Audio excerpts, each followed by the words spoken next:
So what are some of the advantages of social networks? Advantages of social networks. Advantages of social networks.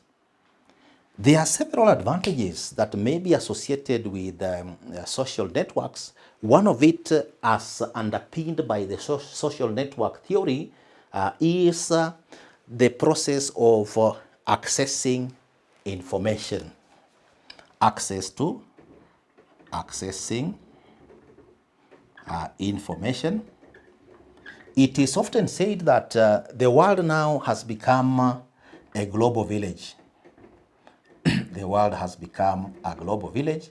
So access to a huge quantity of information that informs the kind of decisions that individuals make becomes one of the advantages that may be associated with the social networks that employees may be on in relation to what they want to acquire.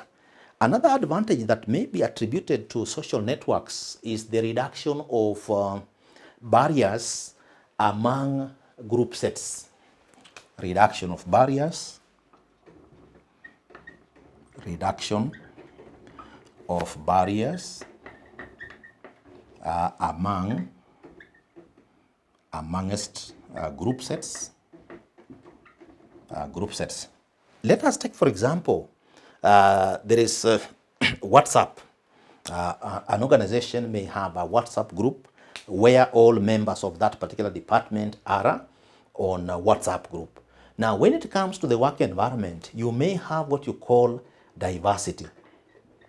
You have diversity in terms of younger employees, middle-level employees, older employees. So where organizations have embraced the WhatsApp social network system, it is also possible that those kind of organizations may also use them for some of the official communication within that particular organization. You have a circular, you have a memo, you have a meeting that you want to host and so on, or you want to have a conference. So on that WhatsApp and other channels that can be able to facilitate that, then this helps in reducing the barriers that organizations and work environments have previously been facing. So social networks bring in the advantage of breaking down the barriers within those particular organizations. Then there's also the element of enhancement of telecommunications. Enhancement of telecommunications. You can take, for example, video conferencing.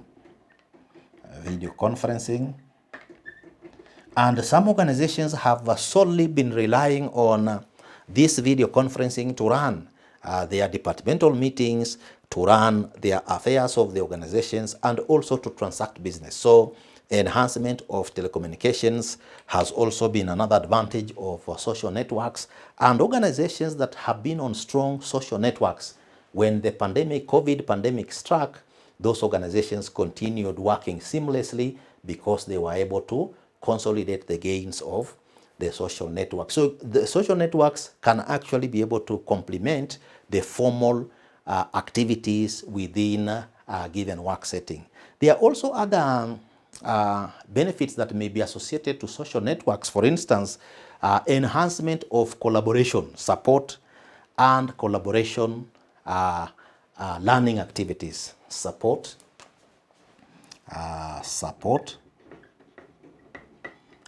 and collaborative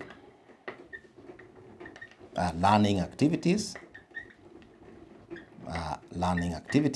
So when it comes to work environments, it is possible if you have an employee who is skilled in a particular area and you have another employee in terms of diversity who is not very well skilled, it is possible that these two employees can work and collaborate using, for example, YouTube. An employee can be referred to a YouTube clip, for example, that is showing how a particular process is supposed to take place, and that learning and collaborative arrangement can be able to help the employees be able to overcome skills shortages or barriers that those kind of workers may be facing in a given working environment. So that again becomes an advantage of the social network systems within a given work organization and so on.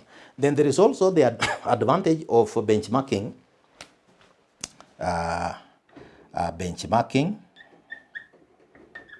benchmarking with best practices.